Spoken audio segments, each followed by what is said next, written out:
So how are you, Fenner? Man, I'm doing pretty good. How about yourself? Good.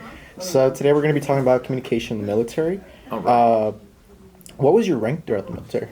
So my rank, I got out, or I got off active duty as a corporal, which is an E4, but I was in something called the Individual Ready Reserve, or IRR, for 2 more years. All that means is that you go back into civilian life, but you can be called back up to active duty if they need you. And I got promoted in the IRR to the rank of sergeant. So my actual discharge, which I didn't get until that IRR time was up, says sergeant. Okay. So I got out as a corporal, but my discharge says sergeant, but I actually never served on active duty as a sergeant, if that makes any sense. I probably didn't even need to tell you all that, but Yeah. there you go. Did you provide any medical service throughout your time in the military? I did not. I was in a completely different field. Okay. Did you know anyone in the medical field? I did. What was their experience like that you may have known? So most of my time in the military was before the wars in Iraq and Afghanistan. Yeah. I had been in 3 years when 9/11 happened. Okay. So most of the people that I knew in medical, their experience was working as corpsmen, which are kind of like, they're not nurses, they're kind of like a step below nurses, Yeah. but they just working in the what they call BAS, Battalion Aid Station, doing, checking in people who came in to sick call and things like that. Yeah. Just basic stuff, or whatever training they had to do. Fairly low key. I never knew anyone who actually served in the medical field in a combat situation. Okay. Actually, I might have known one guy.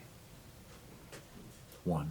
One. So, but I'm not 100% sure on that.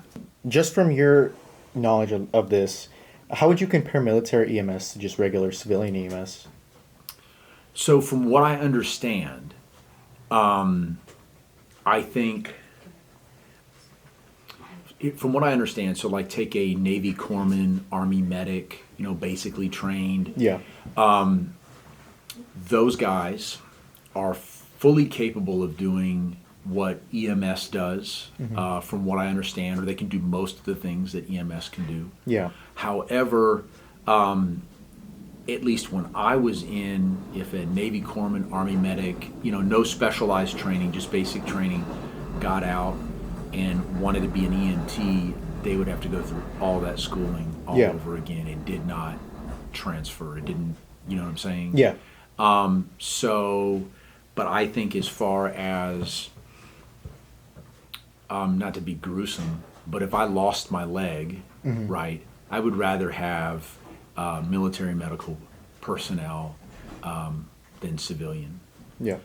Not because I know that they're better, but I know that they've been specifically trained to handle situations like that. I'm sure other, civilian EMT has too, but some of it's just a trust issue maybe. So Yeah.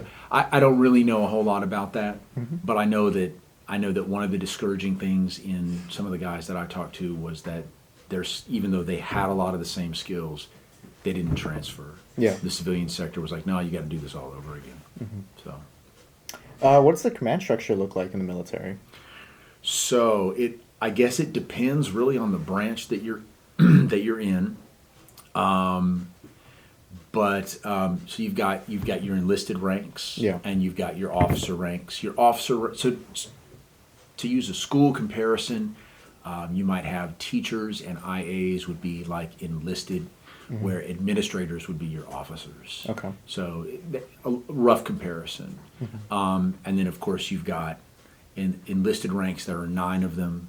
Officer ranks, I think there are 10. Okay.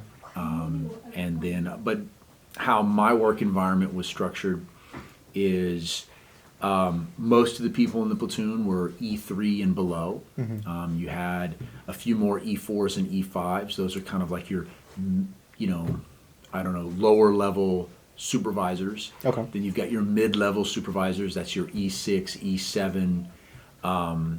And then you've got your platoon commander, who's an officer, and he'd be sort of the manager over all of that, if that makes any sense. Yeah. Did that make sense? Yeah. Okay. How would you describe that for the medical side of things, like medical ranks?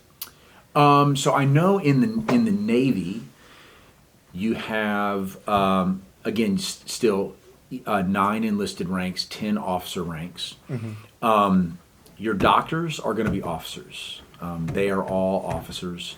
Usually at the battalion level, the doctor in charge of the battalion aid station is usually a Navy lieutenant, which is like an 03. So the 3rd officer rank. And then under his command, he's got his, or she has her corpsmen, which are like your medics.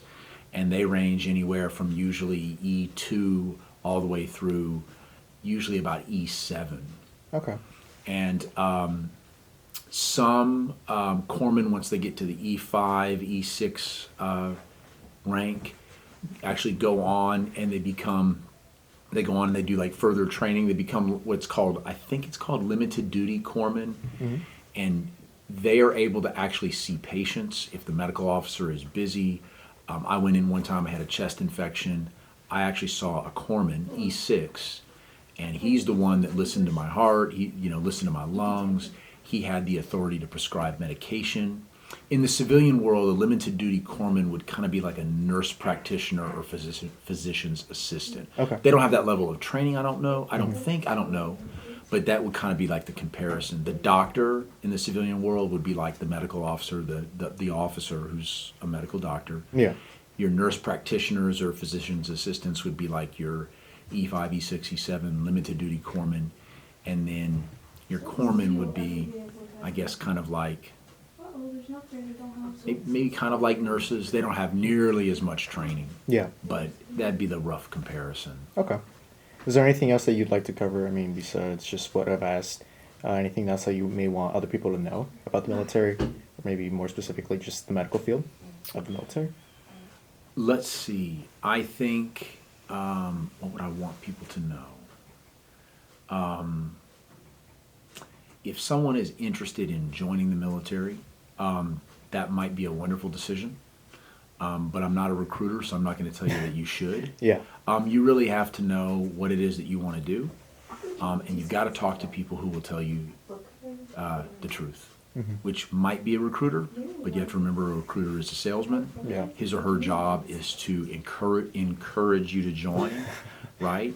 And so they're going to tell you what they need to tell you to do that. They're not told to lie, from what I understand, but they will. Okay. And so you want to know what is it that you want to do, which branch of service can you best do that in, and then go ask those questions. All right. And as far as the medical field is concerned, I guess I don't know enough about it to really give any advice. Okay. So All right. Well, thank you for your time. you're welcome.